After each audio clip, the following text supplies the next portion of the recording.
evening, ladies and gentlemen. Today is Wednesday, May 10th, 2023, and this is What's Happening Dracut, our 50th episode. Can you imagine, ladies and gentlemen? We've done this for 50 times. That's 50 headaches at Town Hall and Town Hall West. But ladies and gentlemen, we welcome you to the show and to our overly ostentatious studios here located at Dracut Access Television on 91 Mill Street in Dracut.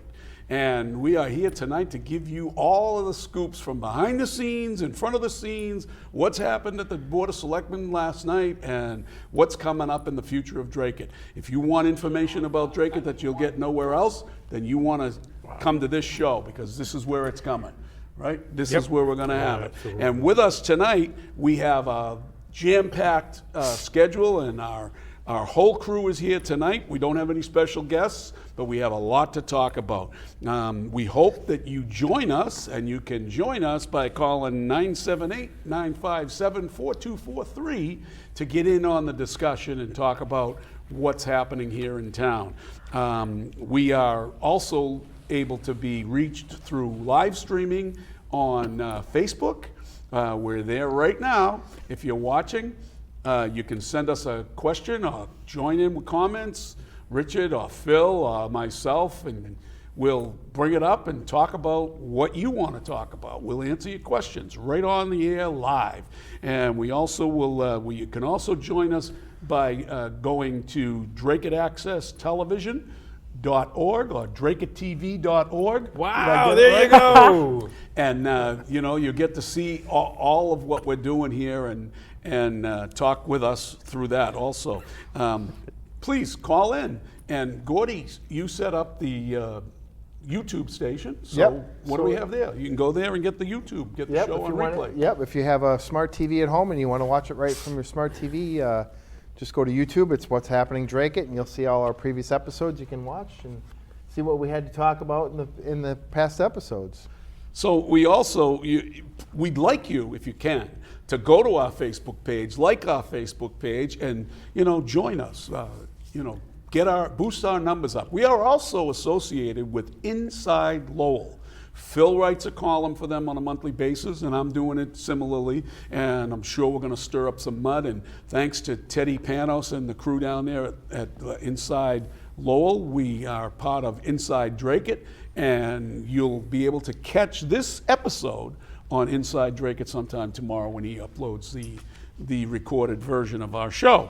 So, and by the way, Phil, that is really exploding, that digital. It is. He's doing a great job getting out the word.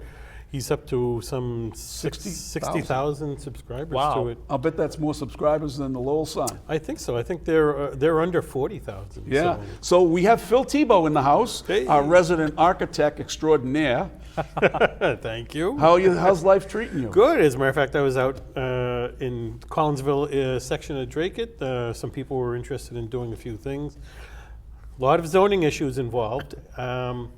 And so that actually leads into what we'll be some of what we'll be talking about in the show today. Well, there isn't a better person in Dracut that could, other than probably John Crowley? John Crowley, who knows zoning. He's the zoning god of Dracut and probably of the Commonwealth. He knows all of the ins and outs.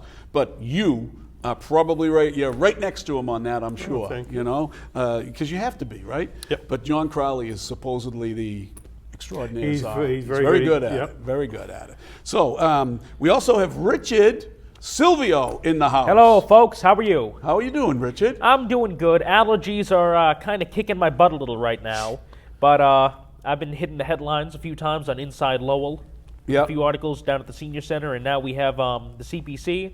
Got a few bombs tonight. I got some good information for you guys, so I look forward to it. That's right. Well, I wanted to save this discussion about Inside Lowell with you when we talk to you, because Richard's now part of the Inside Lowell crew by virtue of being the cub reporter at What's Happening Dracut. So you also catch all of his stuff on that. John, I don't think it's any surprise that I'm a member, and now it's up to 60,000 subscribers. I'm not taking all the credit, but give credit where credit's due. There's a correlation, you're saying. Correlation does not necessarily mean causation. I will attribute that to my 12th grade statistics teacher. So I'm wondering if that Nose on Dracut show is now going to have to up its views because we're getting so much more play with 60,000 people out there. What do you think? Gordy Scott's in the house. Yes. How are I you, had a Gordy? little bit of an accident. You can see my Uh-oh. arms in a sling. So. Gordy, tell the people what you did. Tell everybody what you did. Well, so I just had new windows put in the house, so I was putting up some shutters, and it was raining out. So ladders and rain don't mix. You should have known that. And I'm sure that Jen, hi Jen, how are you tonight? I'm sure that Jen was upset that you were even up on the ladder. Yeah. Was she holding the ladder? No, she was in the house cleaning, and she saw the ladder fly. My legs fly up in the air, the drill fly, hammer fly. You're lucky the drill didn't fall on your head or something, right? Right. It could have been worse. Oh my God! I'll Don't be you all right. know you're too old for that stuff now? That's what Are you 50? You're over 50. You're over 50. That's what they say. I tried to kiss my wife on the lips, and she said, "You're too old for that." I said, "Okay." That's great. Don't That's start great. something you can't finish. So So no, Gordy's- I have DLS, which is dry lip syndrome. So, it's not very good. So I'm going to invest in some chapstick. There you go. Very good. Before we get into the meat of our show tonight and all of the issues that are facing our town coming up on town meeting, we want to hear from our weather extraordinaire, weatherman, Sean Kelly, who has an outstanding weather forecast for the next couple of days. So let's go, Sean. Take it away. Hi guys, thanks for having me on tonight. And here's a look at the forecast for tonight. Clear conditions, temps are going to drop into the 50s. Some locations inside 495, probably in the upper 40s as we head into the evening tonight. Winds won't be that bad at 5 to 10 miles an hour. And then as we head into the day on Thursday, very nice day, 80 degrees, mostly sunny, very warm. Winds are going to be picking up a little bit at 10 to 15 miles an hour, especially in the second part of the day on Thursday. And then as we head into Thursday night, temps are going to drop back down into the low 50s with clear conditions. Winds are going to diminish too at 5 to 10 miles an hour. And then as we head into Friday, this is going to be a pick of the week, 81 degrees, very warm. Some clouds out there, not too many, but overall a very sunny day. Winds won't be that bad at 5 to 10 miles an hour. And then as we head into Friday night, temps are going to drop back into the upper 50s, 55 degrees for us here in the Merrimack Valley with partly cloudy conditions. Winds are going to be picking up out of the west at 10 to 15 miles an hour. Could even get a gust up to 20 as we head into the evening on Friday. Here's a look at your exclusive 8-day forecast. Beautiful stretch of weather coming up into this weekend. And then as we head into next week, it looks a little bit unsettled right now. Transfer some rain, especially as we head into the middle of next week. And back to you guys in the studio. Hey, we're back here in the studio. Thank you, Sean, for that outstanding weather forecast. We know that you're doing a great job for us and for the Merrimack Valley, and you can catch him on Mill City Weather, and you should look up his Facebook page and give him a like and follow, and absolutely check out his website also. Sean's very good at what he does, and we're glad to have him with us. So Phil, what do we have for special events coming up this week? Well, the one that I know of in particular, and I was reminded by my wife, the mother of my children, is that it's Mother's Day coming up. So Sunday. Very true. Very true. So, and oh my! So looks like good weather for it. Thank you, Sean. That's exactly right. We have, again, I wanted to talk about how we are celebrating our 50th episode. Gordy, Yes. can you believe we're doing 50th episode? I can believe it, actually. Right. Has it been painful, Richard? I think it's been we've had our headaches here and there, but overall I think it's been a rather painless process. Yeah. For us anyways. Phil, do you think we're making people a little upset or nervous? Are we doing our job I don't. here? To be honest, for the most part, I hear people say, "Keep up the good work. We like what you're doing." Yeah, absolutely. I get that every time I go down to Market Basket or I go somewhere along the avenue. If I'm walking somewhere and talking to people, it's always, you're doing a great job there. Your crew is good. That Gordy Scott, the Teflon Don. Got to be careful about Gordy, But that being said, yes, we're upsetting people too. Yeah, which is and good. they also talk about our Cub reporter. There's some comments out there on Facebook that I lead you by the nose. Is that true? Oh gosh. Is that true, Richard? John- Why don't you set the record straight? John, we know by far that if anyone's leading anybody around, it's Town Hall West. Yeah. Because anytime that anybody does anything that they don't agree with, it's, oh, you're being brainwashed, oh, they're pulling you by the nose. But if you agree with them 100% of the time, you're a free thinker. So Right. let the people judge for themselves. Right. The Mother's Day event coming up on Saturday or Sunday rather has got a lot of there's a lot of restaurants in town that are having different things. So, you know, we want you to buy local. We want you to try to patronize our people here local. I'm not going to mention any particular names. I know where I'm going. You have any place special you're going to be going on Mother's Day? Oh, I think we're ordering takeout. So a special restaurant that Lorraine likes. What do you think? What's the restaurant? Just you can mention that. I will.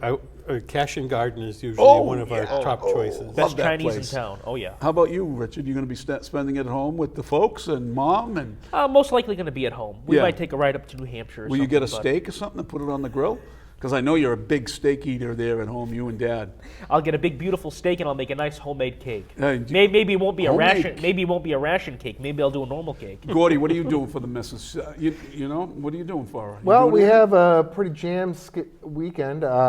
I actually hurt my shoulder, so Yeah. I can't help my son move. My son's moving out Oh, this weekend, so we'll be busy helping him move into his new apartment. Beautiful place. so you're going to be an empty nester now? Yeah. Yeah, baby. Yep. Well, You're that's gonna- that's a Mother's Day gift. That's a And if- Mother's Day gift. My wife wants to go out and watch the Celtics, so hopefully they can Oh. win tomorrow night and take it to Game 7, and then we'll be watching the Celtics. on Sunday. My daughter and her husband arranged for us all to go to brunch at Grazzi's on Sunday. So Very that's nice. good. So Nice. my girls will be there. The grandchildren will be tearing up the place. Delicious food there. So yeah, we're going to be doing well there. So that's where we'll be. So I'm sure now somebody's going to try to say that we're making advertisement for somebody. We're not asking anybody to go anywhere. Just enjoy your day and do what you think is best for you and your family. You know.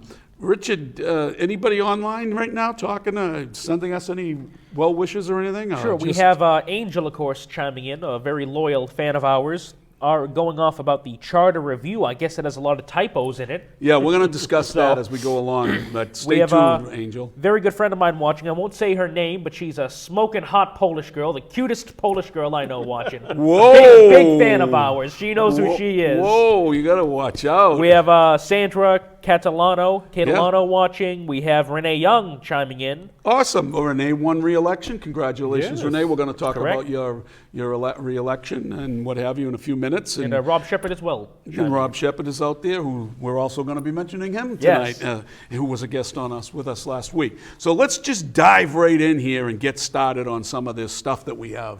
We have so much to talk about tonight. So let's talk about the election results. So the election results for the Board of Selectmen. Phil, were you surprised at the low turnout? Yes, as a matter of fact, I think when I was on Saturday morning with Warren Shaw, I had a higher prediction, and I think I was looking at maybe having 1,800. I mean, Yeah. by comparison, I couldn't have shot that low. I know. So 589 registered voters came out. I believe 230 of those were early voters. Wow. So to kind of show Wow. you that the spread. Isn't that shocking? The poll workers must have been pretty bored. Yeah, well, it was probably a good idea to shorten the hours. I know we talked about it. I don't like to shorten the voting time for people to come and vote because many people are used to going after 5 o'clock. Like, even though it is a Saturday, some people might realize at 5 o'clock and say, whoa, you know what, we didn't vote, and today's election day. And they might have had, because they're busy all day long, and maybe they should have extended it a little bit longer. Open later and extend it longer, but It's hard to say. I mean, oftentimes, especially when we have our elections when we had them on Mondays, certainly on Tuesday, you'd hear so many people, well, Tuesday's voting day, I'm going to go and vote today. It's like, well, you're a day late. And a dollar short. Yeah. Yeah. So I think you probably have a lot of people that were just assuming that, okay, elections are on Tuesdays. You're not going to have an election on a Saturday, so they're just going about their business. Are the polling times really relevant now that we have a voting month opposed to a voting day? Well, yes, they are relevant because many people they don't have time to go during the days when town hall is open. It is very relevant. But you also have mail-in ballots.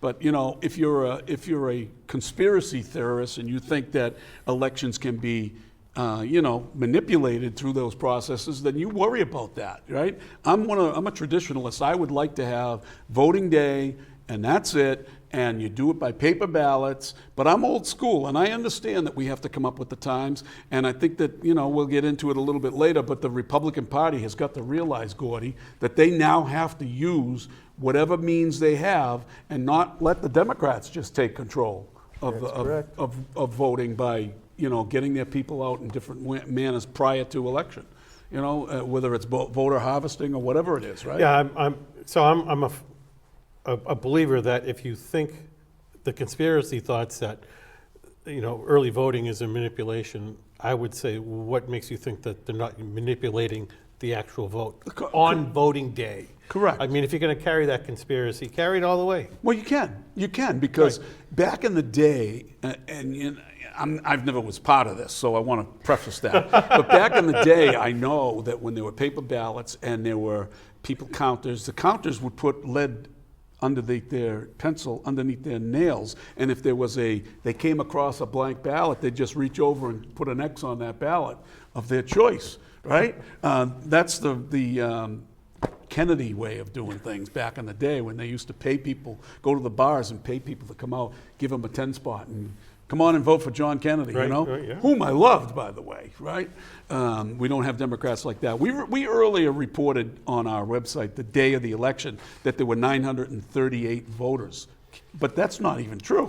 No, so there were 589, but in the selectman race in particular, I think that was the only race. You had to vote for two, so when you count the votes, it actually doubles the number of registered voters. Right. And then we have to also remember that we had a second ballot that we didn't even talk about online, but for the water district. But that number's not in that 598, right? No, so surprisingly, the number of voters for the water supply district was 489 or so. Wow. So almost the same number, and the water supply district has 2 less precincts. I would like to see, we probably should go about, if you even look at if we have the results, the unofficial results or whatever from the town hall, or is this official? Unofficial. I unofficial. had posted unofficial. Okay, so for instance, I mean, the total votes, and we should break it down by precinct and see exactly how many people came out. But an interesting point was made, and I believe I made it, and you might have made it also, where that 589 came from. Where did it come from? Where do you think those numbers concentrated from? What political voting bloc would have been there? Well, I mean, typically the biggest block that comes out are people associated with town government of some sort, or part of the candidate's campaign. Right. So it's probably reflected a good number of those people, if not half or better, are associated somewhere along the line, Gordy, with special interests, whether they're school employees or DPW employees or water district employees. It all adds up to a big number. So same as the town meeting, same thing you see at the town meeting as well. Yeah, exactly. And staunch supporters of particular candidates will come out. Hey, there's a lot of talk around town about how well Heather Santiago Hutchins did in this particular environment. Now, I've spoken to a few people that, have been around a while and know the voting population in Dracut, and they think, and I agree, I totally agree, that this was an enormous victory for a person who was considered to be an outsider on the Board of Selectmen. I mean, she's obviously not in the power triple, then she's not part of that group, and she votes her conscience. But, what do you say about that, Phil? I agree. I mean, so the slant that seems to be put on the story from Allison Jeunesse side, and Brian Jeunesse, is that Allison won, as she said, seven out of 10 precincts. Right.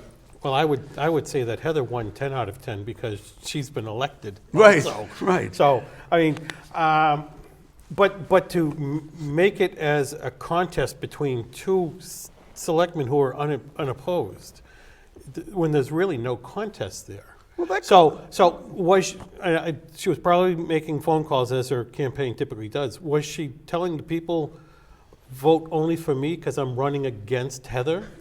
Where she's point. really not running against anybody. No, exactly. But this is all about ego with them. It is, it is. With the Janess family, it's all about ego. Just look at, his Dracut Access show. I mean, Gordy, you know what he did there. What did he do there with that show? And He had a bot clicking on his Bot page. clicking, yeah, exactly. And I mean, and the same thing goes with how he boasts about having his show as an award-winning show. Who paid right? for that? And who paid for that? Yeah, right. DATV paid for that. And, it wasn't something that you had to pay. You think that the guy would have taken it out of his pocket and paid for it, but as a courtesy, DATV paid for it.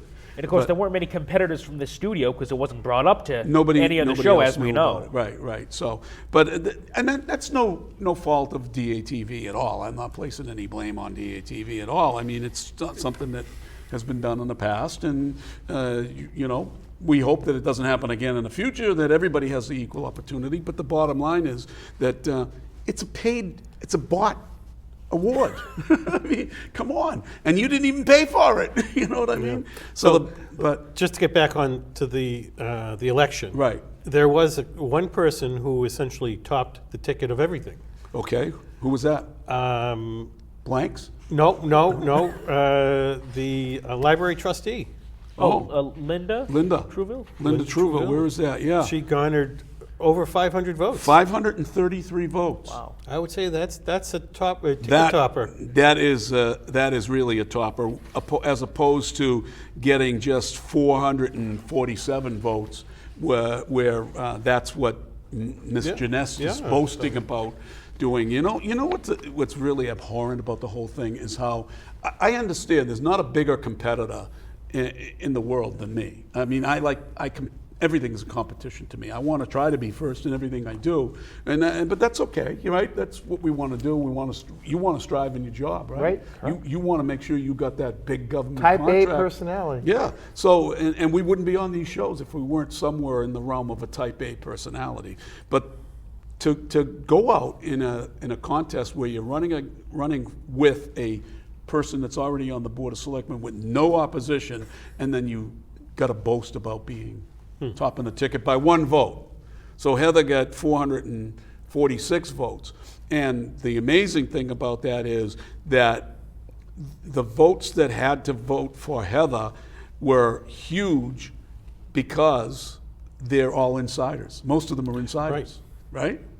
So for anyone to think that they're far and away the most loved candidate with the insiders, that's tells a lot. And I used to get the same amount of votes because I think town people appreciate somebody who's thoughtful, methodical, and very well prepared for meetings, and that's Heather. I mean, Heather does her job. She does her job well.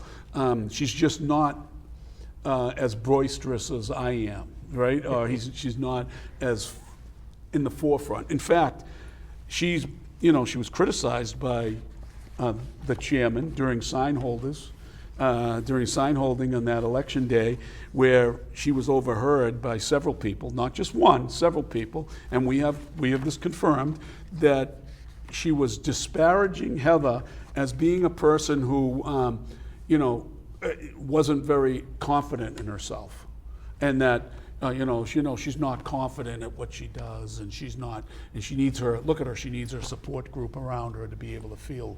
I mean, what kind of a person does that, right?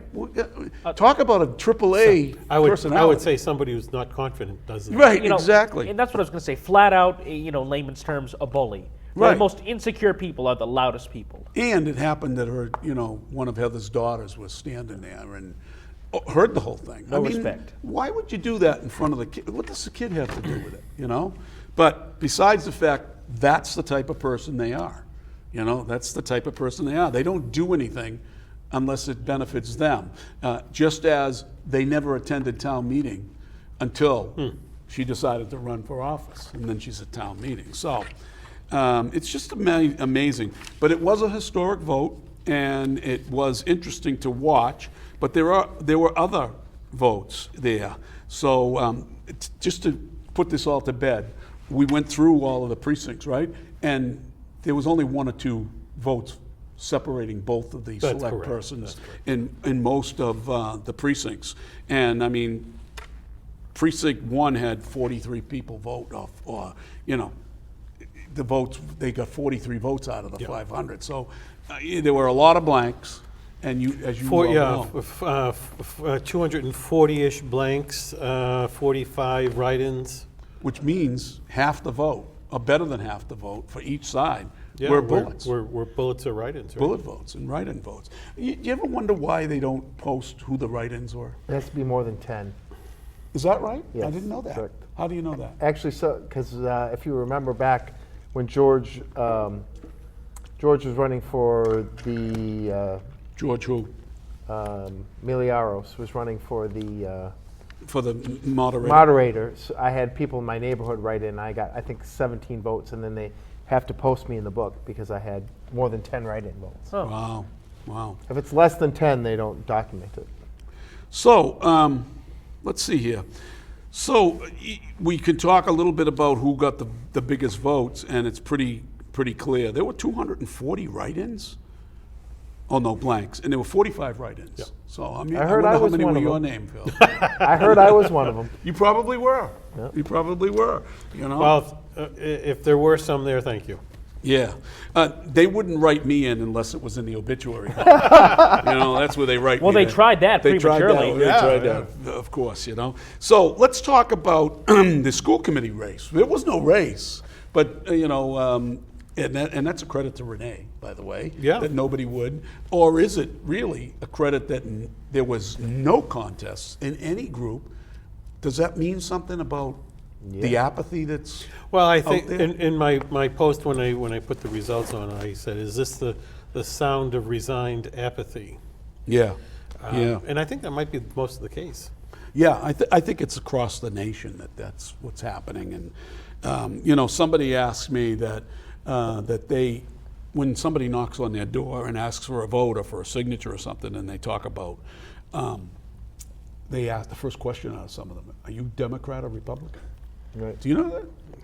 Do you know, Richard, that there's more independent voters combined than, more independent voters than the combined number of both parties in Absolutely. Massachusetts? The first thing that they teach us in AP U.S. government in high school is that you have like, I think they said it's 8% on the far right and like 6% on the far left who control everything when the vast majority of Americans are in the middle. Right.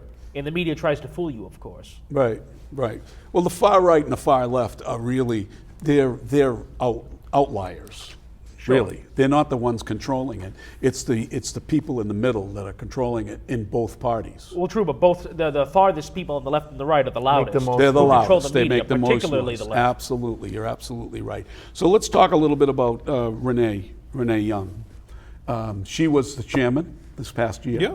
And she did a very good job. And you know, she's been on the school committee for a while, and she's a school teacher, I think, in Bill Ricca, Bill I Ricca. believe. So she's got a special interest. She's got children in the schools, but she's also a teacher. So it's a probably something that she should be on, right? Yep. Right. So we know we're going to talk about reorganization in a minute about both of those parties, but you also had. George Nangle, who was running for Housing Authority seat, Yeah, he was very- unopposed. Very He- popular person. He got 502 votes. Can you believe that? Yeah, Heather, to be honest, I can. yeah, George is very popular. yeah, and imagine that he beat Janess. Yeah. So out of the 589 votes, George, I think Heather would be, not Heather, I'm sorry, Allison would be out looking to see who those people that didn't vote for her. Right? Oh, you know they're amazing. They're combing over all the data. The Exactly. hit list just grew quite a bit. The purge voter list and Yep. everything. No, exactly. But also Linda Trouville, to a testament to her staying power within the town itself and her popular family, the Gormans. They've done a great job and been dedicated public servants across the board. May Paquette, who's her sister, and Harry and the other brother Gorman. I can't even remember his name. Frank. See that? I'm sorry, Frank, but they've been around a long time. So I mean, and Linda being a former school teacher, so she's And principal. and a principal, so And she's very active popular. at St. Francis. Yep. As well. So yeah. So then we come to the water district, right? So the water district it was an interesting thing because the passing of Bob Corey opened his seat, and Leslie Gay Corey got the appointment from the board to fill out until there was an election, and now she was on the ballot and got 390 votes to finish the term that Bob would have had. So And when does that term expire? it must be, I think 2 it's- years, I think. Is it 2 years I think away? it's two Yeah. years left. Okay, yeah, and then the other seat that was vacated by Bill Moran, and what happened there? Bill just decided he didn't want to run. Yeah, well, Bill had been on the water supply district for 24 years or so, plus or minus. So yeah, he probably thought it was time to pass it along. Yeah. Do you know Bill? Yes. Okay, so Yes, yeah, good guy. Very, Bill came in back in the '90s when he was a stormtrooper. Richard wouldn't remember this, but Bill actually got arrested during a Town meeting. Wow. and arrested by the then town moderator because Bill was pushing something that he wanted on the floor. No, I think he was videotaping. That's right. He was videotaping. God In the forbid. in the 90s? Yeah. God forbid you videotape Yeah, something. VHS What the- tapes, You know? And the moderator told him to stop, and he said, "I have a constitutional right to do this." Right, but not in Dracut, right? Dracut, we know that free speech ends at the borders of Dracut, unless it's their free speech. Well, again, the Constitution was never ratified in Dracut. Yeah, there you go. There you go. So, so Gay won, and the open seat that Bill vacated was Peter Natsios, who's a long time. He was the the water supply district moderator for the right? longest time. Nice guy, great family. Very knowledgeable Yep. with everything that goes on in the water Related district. to Andy Graham, I think. I believe so. I believe he is, yep. And he actually did very well. He got 374 votes, which is good. And then you had for the clerk of the water district, Jane Boysenelt, who's our town clerk, and she got 418 votes. So that's all good stuff. Yeah, Janie's a great person. She is. Does a great job over at the town clerk's office. Yes, she is. Is there anything else that did we beat that dead horse enough on the town elections? So There's what's so much to talk about otherwise. I know. What's the future hold for town elections? I think people are going to be hesitant to run because of the politics in the town, and Mr. Janess likes to run everyone's name through the mud. If you're running against a candidate that he likes, then And he takes that typical.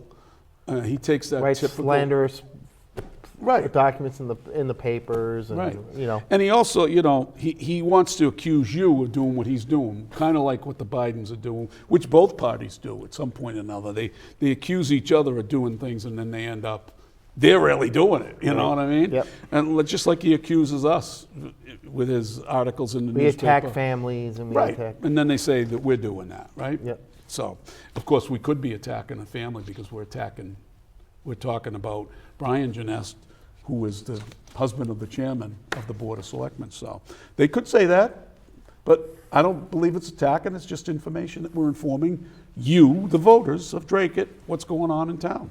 So that's the end of that dead horse. Let's talk about last night's meeting a little bit, right? Oh, no, I wanted to talk about reorganization. Oh, okay. Right, the reorganization of the two boards. So let's start with the school board. So the reorganization of the school board happened last Monday.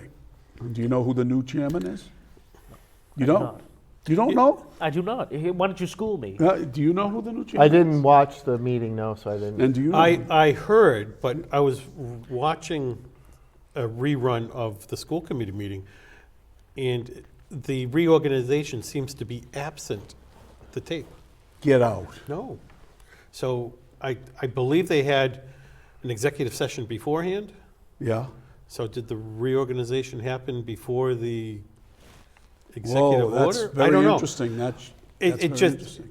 The seats had changed when the broadcast, maybe I didn't catch the broadcast at the right location, I don't know, but it seemed Well- odd to me. Well, we're going to have to check that out. Richard, that's your job. Check it out if it's in there, because Phil might have come in at a bad time. You can maybe go on Yeah. your phone and see if the reorg happened live while they were in their meeting. You can do that while we're talking. check it out. So the long and the short of it is that I know that from what I've gathered and what I thought I saw, right, was that Renee was nominated by Rebecca Duda to be the chair. And then the second came from Renee. And then there was a little bit of a discussion, and then there was a nomination by Allison Volpe, who, by the way, is good friends with Renee Young, which kind of perplexes me why she didn't want Renee to be chairperson again. But Allison nominated Joe Wilkie. And then Joe Wilkie was seconded by, I think, himself. And then when the vote was taken by voice vote of you vote who you want. Right. And it was 3-2 for Joe Wilkie, because Linda Truville voted for Wilkie. So, it kind of looked a little disjointed, and it was kind of like a little bit of surprise. Did you pull it up? Yeah, playing it right now. Okay. The Wi-Fi's a little slow. All right. So we'll move on, but we will check that. Yeah, Excuse me. but if I can interject with a parliamentary procedure here, Right. nominations do not require a second. Exactly. Huh. And that's Sorry, I have it playing right here on the DATV website. Yeah. I go to play it from the beginning, and it jumps to 8 minutes and 33 seconds, and Joe is in the chairman's seat. okay. So there had to be something that happened with DATV Yeah, that we we can- couldn't. we can- We'll find out we'll what that ask- is. we'll But ask I don't DATV think there's about that. anything nefarious No. going on here. That I just think that No, probably, I you know, thought it odd too, because when I was watching it, all of a sudden it jumps to that spot, and it's into the meeting. Yeah. Posting Yeah. that I received from the website Oh. had the reorganization at 6:15, I think. Oh. Okay. So they Separate meeting. so they have it on the website on the It's Facebook a separate page? meeting. Oh, it's a separate meeting. Oh. Okay. Cover it because it was at Oh. 6:15. I don't think they ever asked us to cover it. Oh. Okay. I get it. There you go. So Yeah. there it is. We weren't We really. were just given some information by one of the Staff. guys. If you here. couldn't hear it, it's just strange. It had to be was something. at an earlier meeting that they did the reorganization. Oh, okay. Essentially, what he's saying. All right. So the bottom line is that's what it is. So Joe Wilkie, congratulations again to being the chairman. I understand it's his last term, that he's not going to run again. I don't know. He'd be up for re-election next year. Yeah, so I think he's told people that he's not running again, and that's probably why he wanted to be chairman again. could So just as well. So at this point, there's a lot of capable people on that board, and we'll see what happens. But the next thing I wanted to talk about is the reorganization for the Board of Selectmen. You watched that, right? I did. Did you find it interesting? Absolutely. So Allison Janess, who's the chair at that particular point, opens up for nominations, and there's a nomination for her. Joe DeRocco couldn't wait to jump off the Yes. seat to renominate I her, think right? he nominated her before she requested nomination. Yeah. Did you watch that? Yes. Did you see that? Yes. He was like frothing at the mouth. He was foaming and wanted Ready to to jump go. up Yeah. to get there, you know? Yeah. Yeah. And Someone zapped him and someone had a buzzer and zapped him to jump out of his chair. Exactly. And then I believe Allison asked if there were any other nominations, and Heather nominated Jennifer Kopczynski. Oh, okay. So I got Renee Young just chimed in on our Facebook page, Yep. and this backs up what Nate just said. So the reorganization meeting was, I'm sure, properly posted for 6 o'clock. And they had the reorganization meeting, but DATV wasn't there at that point. there, and because the meeting wasn't supposed to start till 7, so that's why when they get out of negotiations, they went in, and that's how it was. So, Yeah, I mean, I suppose logistically it makes sense to reorganize before you're going into executive session, because then you're carrying that same executive board through. but I just wish they did it Should on have air. announced it, yeah. Yeah, they should have done it on the air so that, and then even if you take a break and go. But I understand what happened. It's a logistical thing, and it's nothing, again, nothing nefarious that went on here, and it's all above board. So so let's go on, let's continue on with the reorganization of the with the Board of Selectmen. Yeah. So, I'll give, this is the only time I'll give credit to the Genests in Town Hall West to be able to sufficiently brainwash somebody enough to where they won't vote for themselves, the deciding vote, to be chairman of the board. Because Heather voted for Kopczynski, Tony voted for Kopczynski, Kopczynski did not vote for herself. She would have been the deciding vote to make herself the chairman of the board. Right. She was essentially the swing vote. To have that power in your hand and be brainwashed enough to turn it down, can't believe it. Right. Oh, I see what you're talking about. Yeah, exactly, because she was nominated for chair by Heather. Right. So, and Tony seconded it. Well, there's no second. There's no second. They know that there's seconds There doesn't are have to be required. a second. It That's was right. in her hands. She let it slip right through. But I was asked a question, when there's two votes, isn't there supposed to be a vote on one name and on the other? I says, no, under Robert's rules, you vote by name at that point. Correct. You vote by name at that point. So, and that's exactly what happened there. But, it's just amazing. And then all of a sudden, who nominated for the vice chair? Joe DeRocco. Joe DeRocco, no, who nominated? I think it was Kopczynski. I think you might be right. Kopczynski nominated Joe DeRocco Yes. for vice chair, and it was, they voted for That him. was unanimous. It was unanimous. Of course, I can see why you don't, why even bother at that point. And then for clerk, Kopczynski. She was nominated. So the that's correct. power three are the power seed, right? So, which is fine. I mean, we know to the victor goes the spoils, right? And until there's a change somewhere along the line, that's going to happen. Yeah, well, I mean, if there were truly independent thinkers, the power triangle could have changed very easily. Yeah, exactly. The swing could have been enormous. So that's where that is at. But it's interesting that Janess didn't get the unanimous vote. I found that to be tremendously interesting. So why? Well, again, I believe the voting was done somewhat incorrectly, where Allison said those who want in favor of Allison retaining the chairman vote yay. Yeah. Essentially, so as you said, Should be the election should be, you can call out a roll, but who you voting for? Right. And so you say the name of who you vote for. Right. So we got to move on, and we want to talk about the DATV, the warrant articles, right? We're going to talk about warrant articles, but I'd like to put in the forefront the budget that was submitted by DATV, and this is all public knowledge, so we're not talking out of school on anything, and we're going to talk about what happened with the budget. So Phil, give us a little fill-in on what's going on with the budget at Oh, DATV. jeez, the whole thing is, I think it's more complicated than the zoning bylaw. Yeah, well, if it can be anything. Certainly they've made it that way. Yeah. So DATV is funded through monies of the Comcast franchise fees, which are from Comcast, they're delivered to the town, and then the town has put them into a enterprise fund, and from there, they're expended at town meeting, and so DATV can then invoice the town for those funds. Exactly. Did I say it simply enough? I think you did. So the subscribers pay, and a percentage of that fee that you pay 4% of their cable. goes into the use for this board. It is not tax dollars. Right. So we've lined up the tape, right, for our attorney. Yep. So the DATV attorney,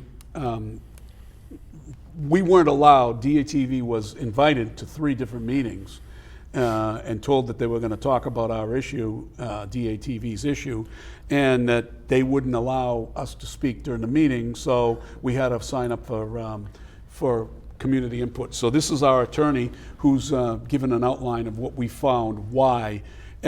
Before you do that, we went to an enterprise fund, which she's going to explain, and the enterprise fund, we always got direct pay from Comcast to DATV Historically, for right. historically.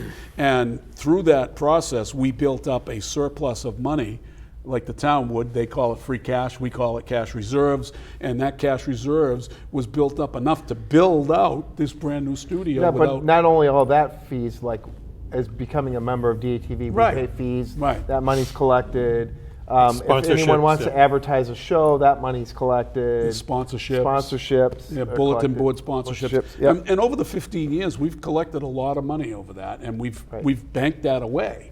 So, So if you need a new camera, or you need a new, And, yeah, we we don't- need to make repairs to the van. Right. You need to, all that stuff. or if we can do that. for some reason Comcast doesn't pay us Right. the fee, then we can at least go on to the future until we devise a way to self-sustain, right? Right, correct. But at this point, the town believes that under the enterprise law, we need to turn over those reserves. We're a private nonprofit 503c3?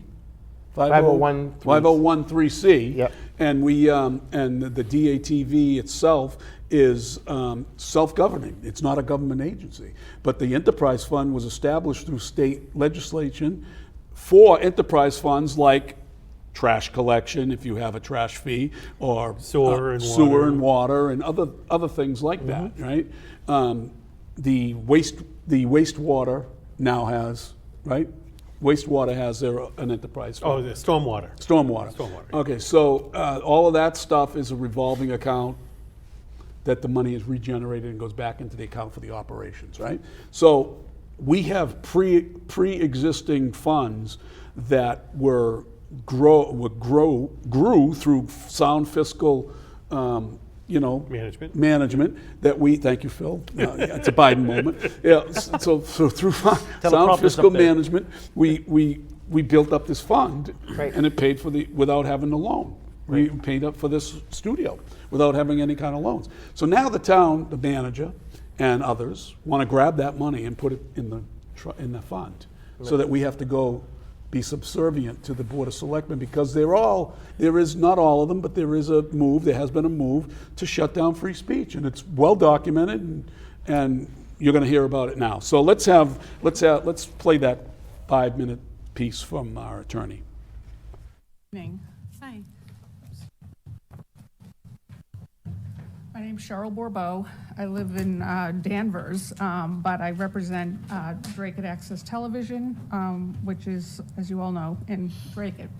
So I'm here on DATV's behalf to speak regarding the Enterprise Fund and the town's demand that DATV turn over its pre-Enterprise Fund reserves and the stated intent to recommend a budget of $1 if they don't. We have researched the applicable law, made attempts to reach out to the the Bureau of Municipal Finance Law, and spoke with town council to try to resolve this prior to today. Those efforts were unsuccessful. And so I'm here to basically state DATV's position and, basically put that on the record. The reason, DATV's position is that there is no legal authority for the town's demand for DATV to transfer its pre-enterprise fund reserves to the town. Most of those funds, in fact, actually all of those funds, were accumulated over many years prior to the enterprise fund actually being established, or even the law that allowed municipalities to have PEG access enterprise funds was even enacted. Nothing in the law allows or requires such a transfer. We're not aware of any other PEG access provider in the Commonwealth that has been required to transfer pre-enterprise fund reserves to an enterprise fund. And in fact, not every Massachusetts PEG access provider is under an enterprise fund at all. In support of its position, the town has cited a 2021 email from a former accountant with the Division of Local Services, in which she advised the town should take certain steps with regard to the Cable Access Enterprise Fund. We don't really have all of the information about how the questions were presented to DLS and what discussion was ensuing from that, but basically this person advised that the town should revoke the Receipts Reserve Fund established under Chapter 44, Section 53F and 3/4, and refers to the guidance that's published by the DOR or DLS, 16-102. First, this item refers to a Receipts Reserve Fund established under 53F 3/4, which relates to the PEG access and cable-related fund, quote, special fund, not the enterprise fund that is intended for DATV revenues from Comcast. But we're not even aware that there is such a fund in the town of Dracut. Then the second step is to establish the enterprise fund under Chapter 44, Section 53F and 1/2, and there's a reference to IGR 2021-11. This was done in June 2021. Before that, there was no enterprise fund that related to DATV in the town of Dracut. And the last item is telling the town that they need to reclaim the funds currently being held by DATV. Now, this is where we don't know exactly what this person was told about what funds are at issue, but there was no legal citation indicating any legal authority for that position, and we suspect that's because there is none. There's no legal authority for that position. There's nothing in the enterprise fund statutes or the DOR guidance documents that would require DATV to transfer these funds to the town. The law governs only revenues received and expenses incurred during the fiscal year at issue, in which the enterprise fund is in effect. The enterprise fund did not exist when DATV reserves funds were accumulated, and therefore our position is that that DATV need not turn those funds over. And further, the town's reliance on the DOR is misplaced, because even on the DLS website for the Bureau of Municipal Finance Law, they state telephone or email responses to questions are intended as informal guidance and, quote, do not represent the official legal opinion of the DOR. So we still don't have an official legal opinion of the DOR, and we don't have any court case that says what these statutes mean. So we have basically a good faith disagreement as to what this law requires and what DATV is required to do.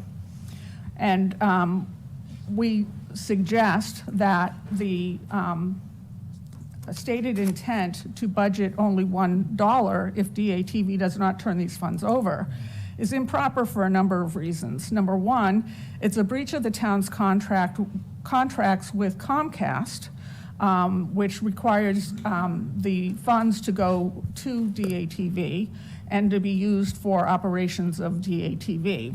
And then it's also a breach of the town's contract with DATV, which also requires those funds to be sent to DATV. Now, at some point along the way, in an effort to try to resolve the issues, in a good faith effort to try to work with the town, DATV agreed to sign on to a letter to Comcast asking Comcast to send the money directly to the town, which would then be transferred to DATV. And this was actually before the enterprise fund was set up. And so that was done, but prior to that, all of the money had previously gone directly from Comcast to DATV.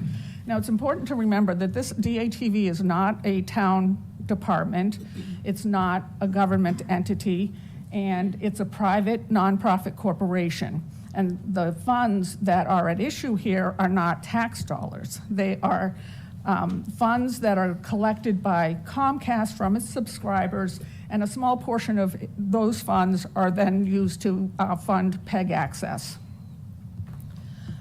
So we contend that refusing to appropriate the full budget that was requested by DATV, which I think is $497,000 approximately, would be a violation and breach of those two contracts. In addition, because there's nothing in the enterprise fund law that allows or even allows or requires DATV to turn these monies over, we contend that the action by the Board of Selectmen, the town, to require DATV to turn over funds is a violation of the enterprise law, and more specifically, the refusal to appropriate the full budget requested by DATV is a violation of the enterprise law, which requires the town to appropriate funds that are necessary to operate the PEG access service. There's no reason to do this. There's no evidence whatsoever that there's any issue or concern or insecurity regarding these funds. DATV has proven over many years to be a great steward of the funds that are under its control. In fact, it has been able to operate the operation without, with some surpluses that now have become reserve funds, which are assets of the corporation and they're not budget surpluses. And they were so prudent in their use of these funds that they were able to build out their current studio, which is a state-of-the-art studio that provides outstanding service to the people of Dracut. And they did that without borrowing a single penny, which is really impressive. Not the least of which, obviously, is the fact that DATV provides outstanding services to the people of Dracut, and failing to appropriate required funding would deprive the community of high quality and robust programming. Finally, we note that prior to a couple of years ago, when there were some concerns about content on certain programming, the board had expressed no concerns about finances of DATV or an enterprise fund or taking funds from DATV. And so therefore it appears that there is a danger or a risk to the town of claims of political retaliation and violation of First Amendment rights. For those reasons, we think that it would be unwise for the town to demand and require DATV to turn over funds, and it would be completely inappropriate for the town to appropriate only $1 against a $497,000 budget. And therefore, accordingly, on behalf of DATV, I urge the board to include DATV's full requested budget in the town warrant for the town meeting. I would also like to submit for the record, if permitted, a copy of our letter to council, which more fully outlines these arguments. Thank you. Thank you. And thank you for hearing me.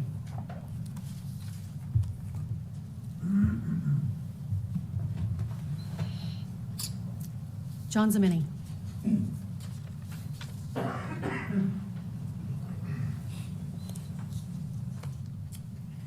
Good evening. I'm John Zimini. I reside at 74 Arlington Avenue here in Dracut.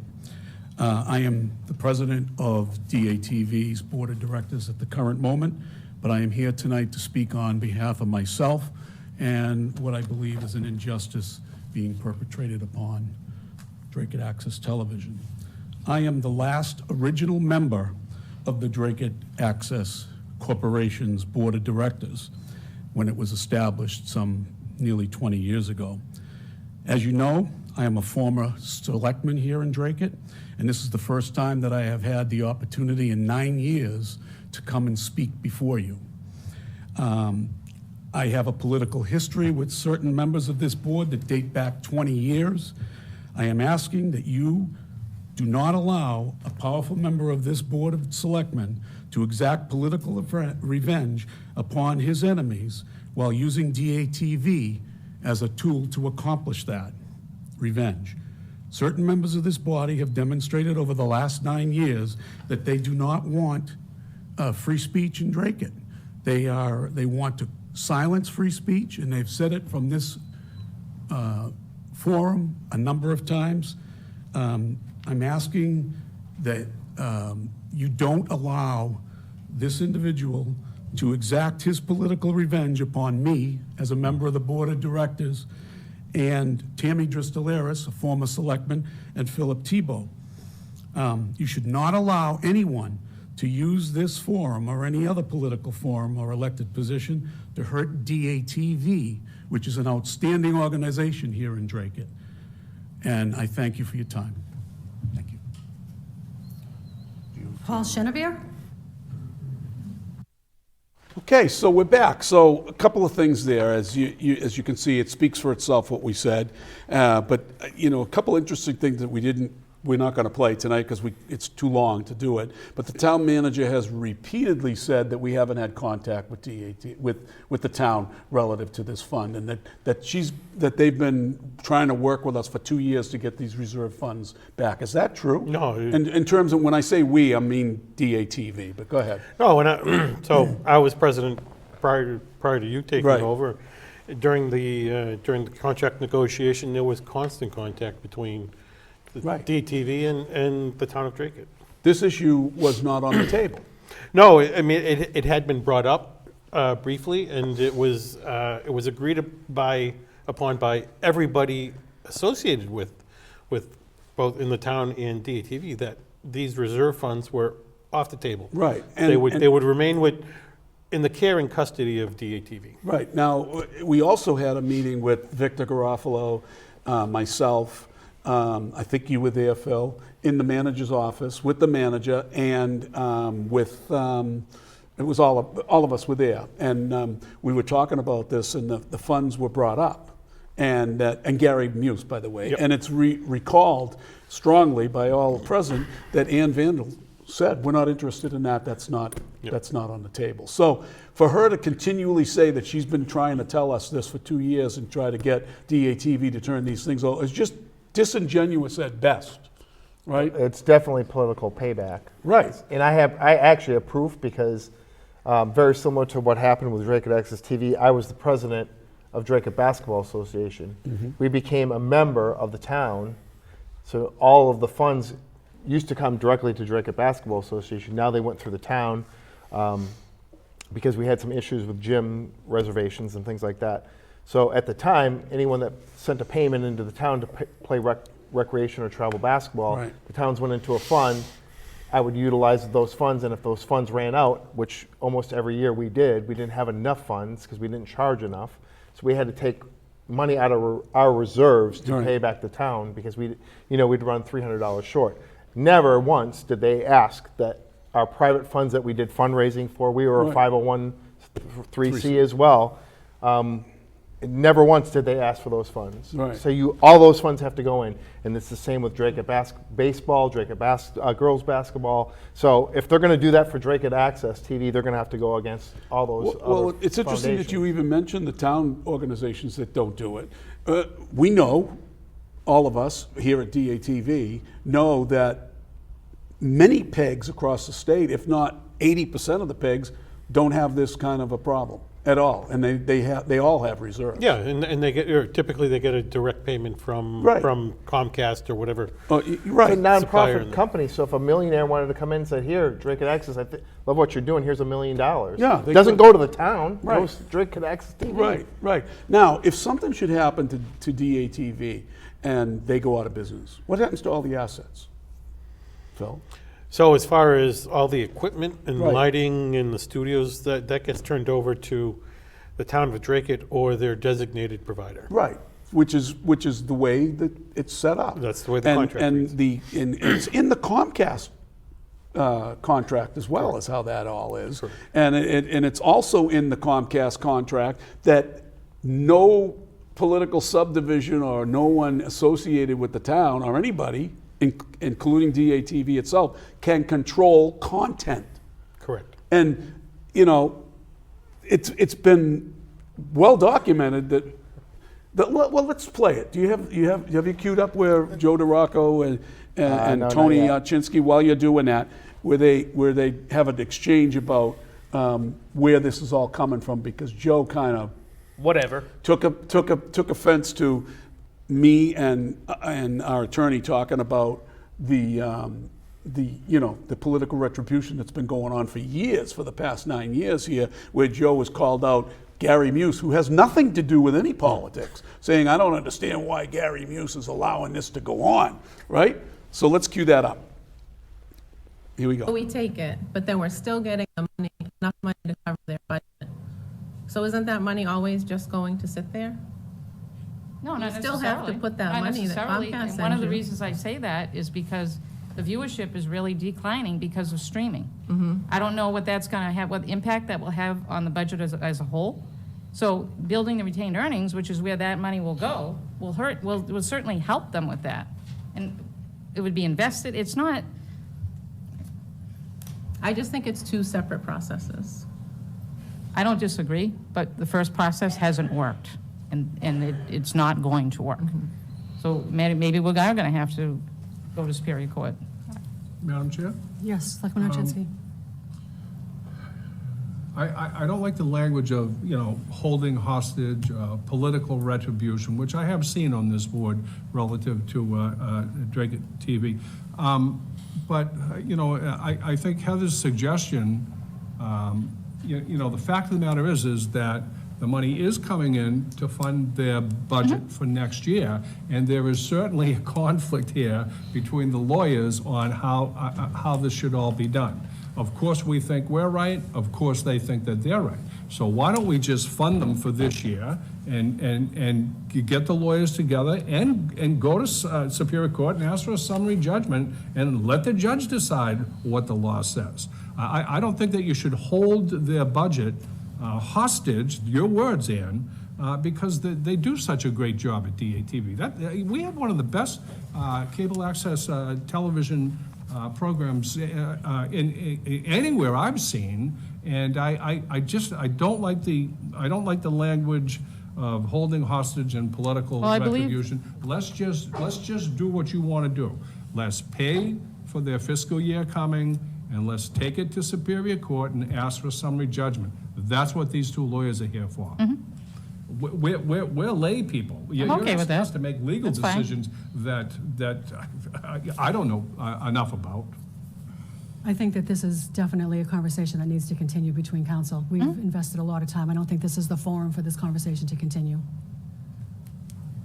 That being said, I'm open to a motion to, So, just so that everybody knows what What's- the budget they're looking for, $496,925. I'll make the motion that we fund it for this fiscal year. A second. And do what you may, or do what you have to resolve the issue.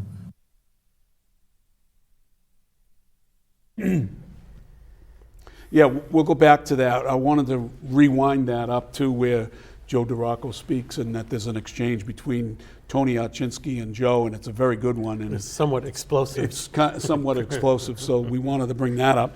But the bottom line here is that, the town manager is acting on behalf of the majority of what's perceived as the power of the Board of Selectmen, and they're backing it up with some kind of a document that was sought from DOR. But we'll get into that at another time. We have a comment from Sure. Sean Kelly. Okay, sure. DATV is a great asset to the community, and we should do everything to keep them there. That's great. Thank you, Sean, for that support. I mean, free speech is something that you can't fool around with. But And one thing I did want to bring up there, John, is you saw Tony Archinsky make a motion to fund Dracut Access for this year. Right. And there was a vote. And one of the power triangle Well, we're going to get back actually to that. Yeah, she defected. defected. Yeah, she did defect. Let's go to where Joe takes offense to some of the comments that were made in reference to him. I have to go by what our attorney tells us to do. And he's telling us right now that that's what he got back and that's what he was told to do. So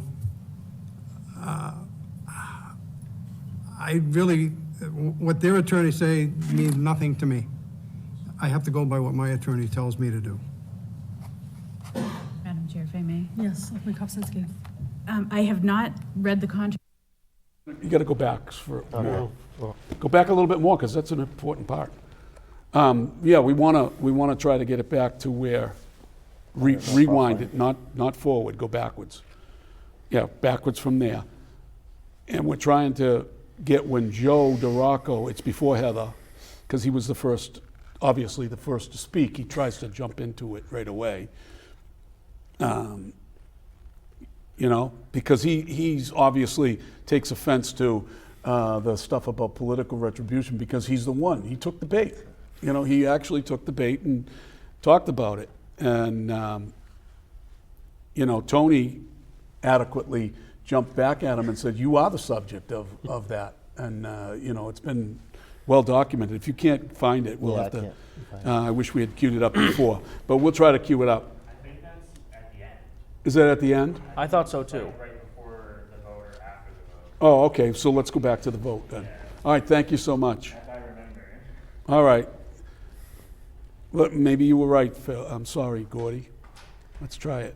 Well, see, Let's play it we through. can admit our mistakes. Yeah, we'll go through it because, you know, there's so much going on in our heads about this. But So you read that article, it says within it that each item is considered as a separate appropriation. Okay, that's So great. so Thank you. that Yep. takes care of that. No, sir.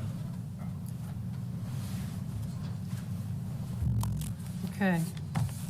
What's the pleasure of the board on Article 12? If we vote to fund this for the fiscal year, I think that brings a lot of the tension down, and it also shows that we are trying to cooperate, and, you know, I'll be happy with whatever the judge's decision is. That's fine. Madam Chair, it's not political retribution if the DOR is telling us this is what we're supposed to be doing, and this is what our attorney is supposed to be telling us we're supposed to be doing. So, I mean, I take a little bit of exception. I know they pointed, it was misstatements made, but about one member of this board, which I'm sure they meant me, but that's okay. But I have nothing to do with DOR or what our attorney's decisions are. So, I agree that if we're getting the precedent come down to us from the DOR, then that's what we should be following. If that's what they're saying should be done, then that's what should be done. Madam Chair, you know, just to remind, you know, Mr. DeRocco, you know, you are the person that they're talking about, Joe, and you have said some really, very... Mr. Okay, guys. Well, no, I'm let's just stick- saying, you've said some very derogatory things about DATV, and that's gonna come out when they sue us. I hope you're ready for that. Okay. whatever. That's enough. We have a motion and a second to fund the budget for this year. All those in favor say aye. Aye. Opposed, say no. No. Motion passes 3-2. so, as you can see, whatever, Joe doesn't care that because it's not his money that will be expended Well, in a lawsuit. I guess it doesn't mean a hill of beans to him. Yeah, you remember that when he said to that Yeah, during absolutely. the Justin George issue. To the right. firefighters. The Absolutely. firefighters issue, right. But the bottom line is, you know, he doesn't care. And he's on a revenge tour that's going to... Well, the town likes to get sued. Well, Brought up Justin George. They love lawsuits. Which They're going to there's get more another to one. come. There's more to come on that, Yeah. folks, because Justin George is about to be a guest here at some point, I'm sure, and we're going to hear a lot No, but about if they that. keep doing these things, So if I can jump in with Sure. just one last thing. They keep referring to this IGR, which is Right. which are guidelines.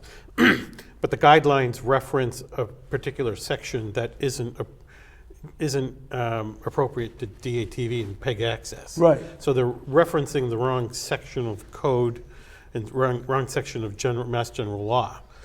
It would be akin to me saying I have a Subaru, and a manual for a Subaru Forester, and somebody comes up to me with a Subaru Ascent, and I say, "Here, you can use my manual. It's a Subaru."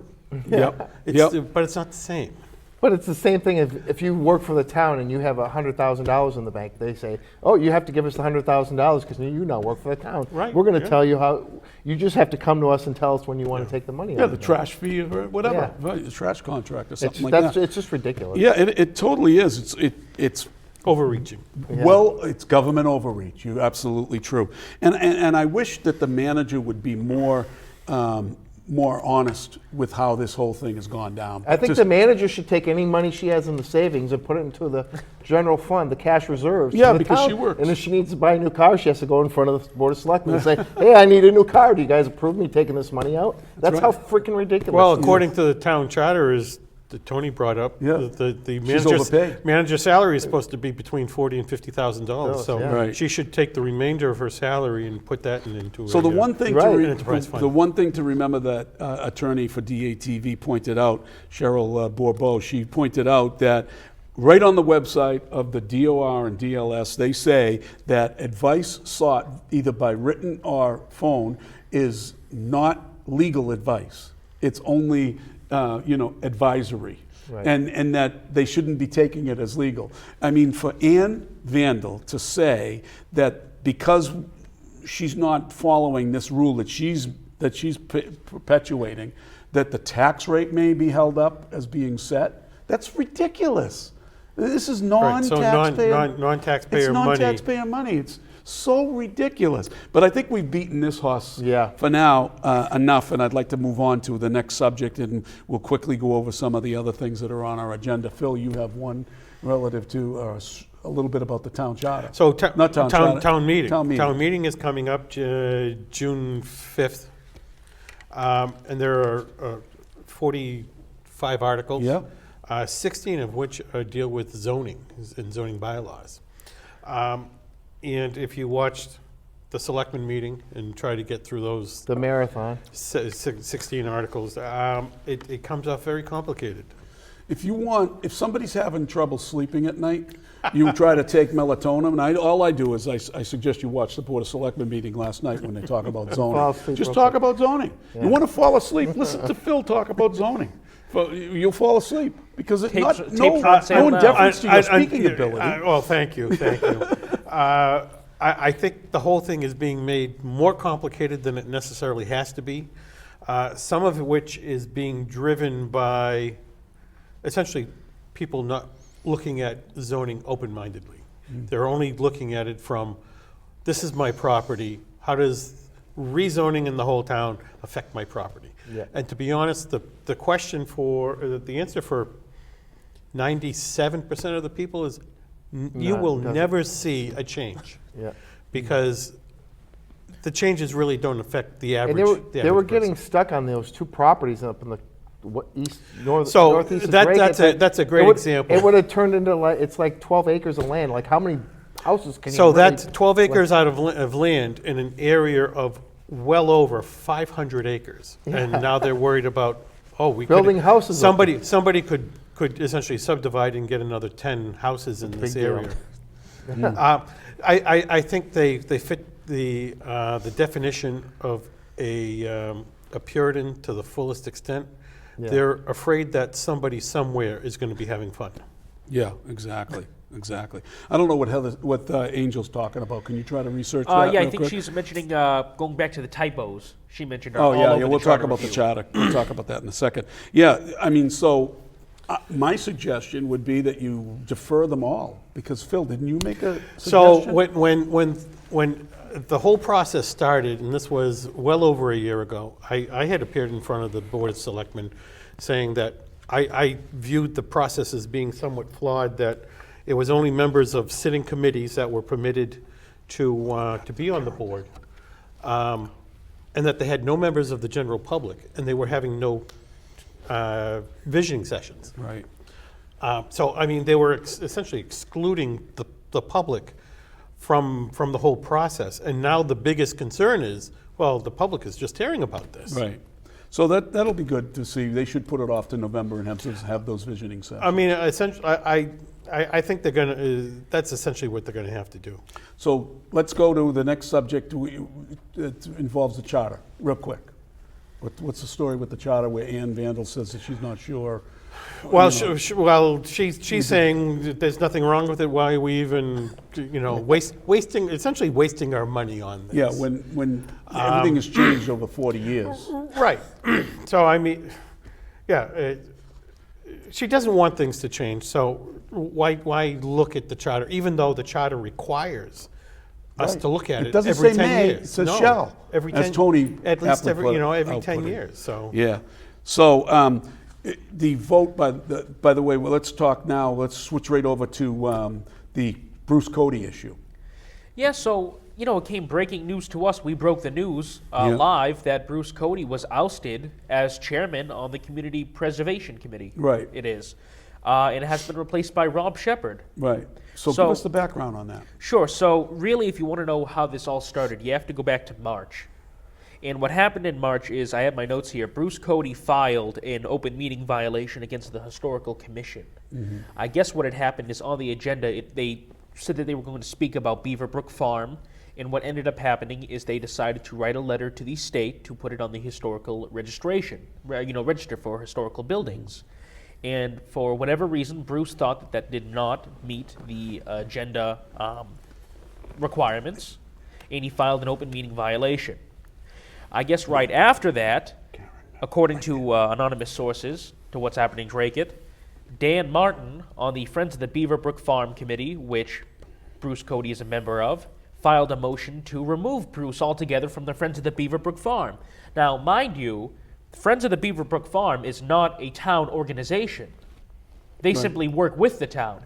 So because Bruce filed a motion against a town organization, he's facing political retribution on this committee that isn't even a member of the town. Right. Once again, we're seeing political retribution in the town of Dracut. Right, and it was so aptly put by a speaker that spoke after me during community input. Do you have the queued up? Yep. Let's see it. It's relative to political retribution and Bruce Cody. So it's Karen Merrill, and Karen Merrill, Karen Merrill, spoke very eloquently. Let's see. What I'd like to know is why, in the last 18 months, the majority of the Board of Selectmen is fixated on controlling the process by which people can volunteer for committees. I think you've discussed it more in the last 18 months than was ever discussed in the prior 20 years. In January 22, you tried to get volunteers to submit resumes. That failed.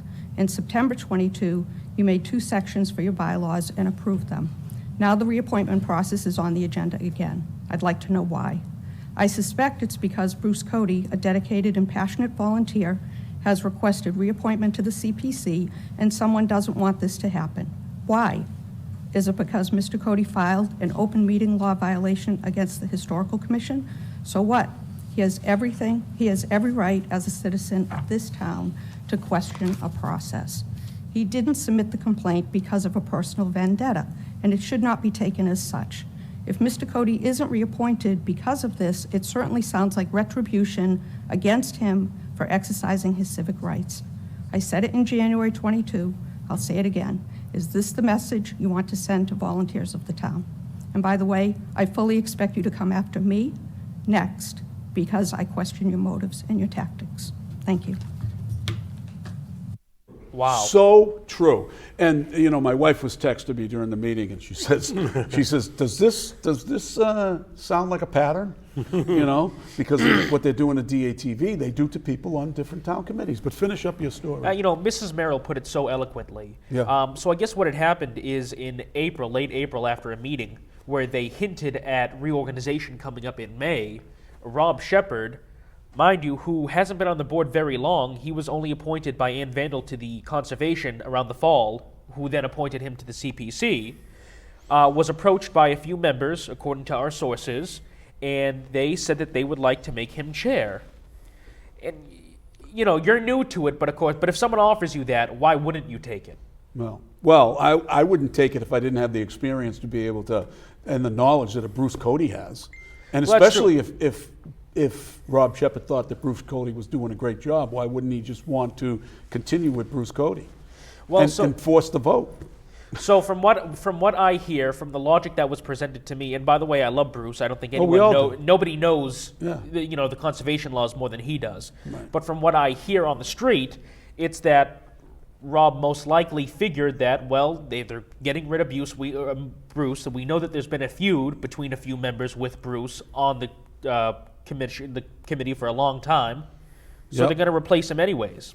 Well, I understand there was one member of the CPC that actually did a high five and said, "Yes, we finally got rid of Bruce Cody." I wouldn't be surprised. And I know who it is, and I'm going to approach that person, and we'll report on it the next time we go out, because that's ridiculous. I mean, because he opposed spending money also, and it's my view only, I believe that this political retribution just added to it, because he said he pushed back on spending money to tear down buildings. It's ridiculous. The Beaverbrook Farm. And I believe that, the chairman has a lot to say with that, the chairman of the Board of Selectmen. And she's very, involved in everything that goes on at Beaverbrook Farm because she's in a butter. And she's concerned at what goes on down there. And this is nothing against Rob Shepherd either, obviously. No, right. The way I see it is that this has been brewing for a long time of certain members of the board trying to get rid of Bruce. Yep. And it just so happens Rob Shepherd came along and they chose him to replace Bruce. Well, we will have more on this as time goes on. Let's get a little update from you on what's going on in Lowell Superior Court. Yeah, so if you guys remember, viewers of our show remember back we had Heidi Komborowicz come on the show to speak about her son was fatally shot in Lowell by I think it was at the time 17-year-old juvenile in Dracut, went to Dracut High School, and now the court case is just now entering into the circuit court in Lowell. Being tried as an adult. He's being tried as an adult. So that process is going through. We're going to stay on top of that. And I actually had the occasion of going to the trial this morning, late this afternoon, or early this afternoon. I went over there around noontime, and I went into the courtroom, and it's very fascinating to watch the players, and it's just heart-wrenching when you're watching video of a gunshot, and I'm sitting in front of the family of Aiden, Adrian, yep. and they you could hear the sobbing in the room. I mean, there's so many lives that have been changed because of this, because of stupidity and viciousness and hatred and whatever it was. But our heart goes out to Heidi Komborowicz and her family, and obviously her husband. And this is just a terrible situation to have to go through. And we want her and the family to know that we support seeking justice. It's the first of 2 trials. The next trial will be in August with the kid Braden, I believe it is. Yeah, so it's going to be interesting to see. And tomorrow there is a site visit on the Southwick Street, I think it is, in Lowell. So I'm going to try to make it over there in the morning to see what the jury does and maybe get some pictures or what have you. But we had a great show here tonight. We want to thank Tony Archinsky, and we want to thank Heather Santiago Hutchins for the support that she showed up on our DATV issue. The bottom line is... Well, I would say I thank you to... Well, yeah, you haven't let me finish my thought, But we also want to thank Jennifer Kopczynski. Now, I've been a big critic of Jennifer Kopczynski, and I probably will be in the future, but she, at least she stepped up. She stepped up, and she talked about the fairness, as Heather had put and others have put on the board, the fairness of what's going on here, and that I think that, once we get this budget passed, the ball will be in the court of the town to take it to court to get a declaratory judgment. I'm sure that, everybody will abide by that. I mean, there's nothing nefarious here going on at DATV, only that they want to control free speech. And it's really a sad day in the history of Dracut. But although nobody should ever think that it's unusual here, because if you buck the trend of the powers that be, you end up getting the black mark on your forehead and never again to be part of anything. It's much like that scarlet letter that gets embroidered on your forehead. So any further comments? I wanted to talk about the Joe Biden and Donald Trump stuff, but I'm sure we'll get onto that. We have the teachers union still. Yeah, the teachers union is still waiting to come in. That's the paraprofessionals union. Right, correct. And we're waiting for what's going on with that. So at this point, we've got to sign off. We've had a great show again. We want to thank everybody again for joining us. Phil, you have anything else to say? No. Mr. Silvio? Just good night. Hug your mother this weekend. If she's still around, hug your mother. I'm going to be thinking of mine, obviously. And Gordy, take us out. Guys, thank you again for watching our show. We're always going to keep you abreast of what's going on here in Dracut. And when it's Wednesday night and it's 6:30, it's What's Happening Dracut. Good night, Dracut.